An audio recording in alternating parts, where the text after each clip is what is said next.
up guys, welcome back to this little makeshift video. Today I thought I would just do a cheeky little food review, which I haven't done in a while. But basically I have the Rebel BK Chook, which is their new vegan burger or plant-based. So yeah, I thought I'd just make a video, do a cheeky little taste test. Before I start, I'm a little bit disappointed because I tried to order using the Burger King app, but it wouldn't let me. Basically my plan was to get my mum to go pick it up after work since she worked close, but there's just some issue thing where it doesn't let you process the order until you're physically there. So it's kind of dumb because I was I should be able to order it and then get someone else to pick it up. But anyways, I digress. Let's get into the taste test. So I got the I'm pretty sure it's the double one. So it should have 2 patties if I'm not mistaken. So this is what it looks like. Honestly, it's Burger King, so it's not a Michelin star. It is what it is, but I'm still happy that we have vegan options.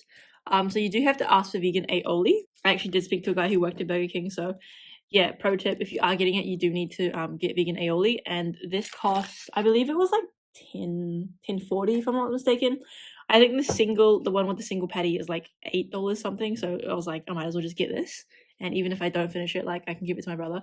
But yeah, so basically it's just, you got the 2 fried patties and then bun, lettuce, and vegan aioli. So yeah, let's give it a taste, shall we?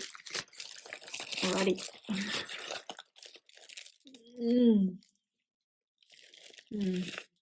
The burger kind of tastes familiar. It basically tastes like soy protein, which sounds kind of strange, but if you're vegan or if you're vegetarian, you probably know what I'm talking about. But yeah, it tastes kind of like the soy protein that I've had before, and I think it's I don't really know what it's made of. It must be tempeh or something, or soy, like I said. But yeah, it's not amazing, I'm not gonna lie. But it's not bad.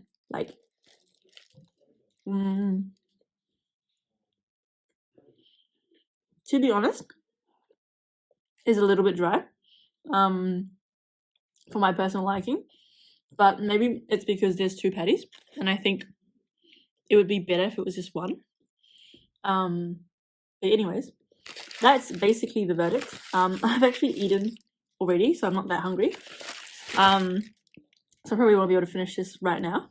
But yeah, anyways, I think all in all, I take my head off to Burger King for providing vegan options, but if I'm honest, I don't think this is really worth it. $10, I don't know.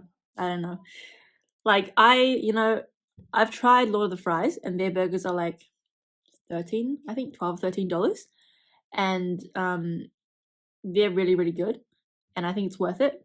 But honestly, $10 for this, I don't know, especially considering the fact that, for example, my brother, he got a combo. He's not vegan, so he just got a normal, meat combo. Burger, he just got a normal cheeseburger, Whopper, whatever combo, and it was I think it was $11, and it basically had 2 burgers, nuggets, fries, and a drink. So I think the fact that this is $10 is kind of pushing it. Unfortunately, I feel like vegan options are always going to be more expensive, but anyways, I think this was average, to be honest. I probably won't be getting it again. But I do appreciate the fact that Burger King is trying, and you tried. Basically, you tried. Would I recommend it? I don't know. Probably not. If my friends were going there, and if I had to get something, I would probably get it. But I'm not gonna go out of my way to order this again, if that makes sense. But anyways, that's my 2 cents. Thank you all for watching, and I'll see you in my next video.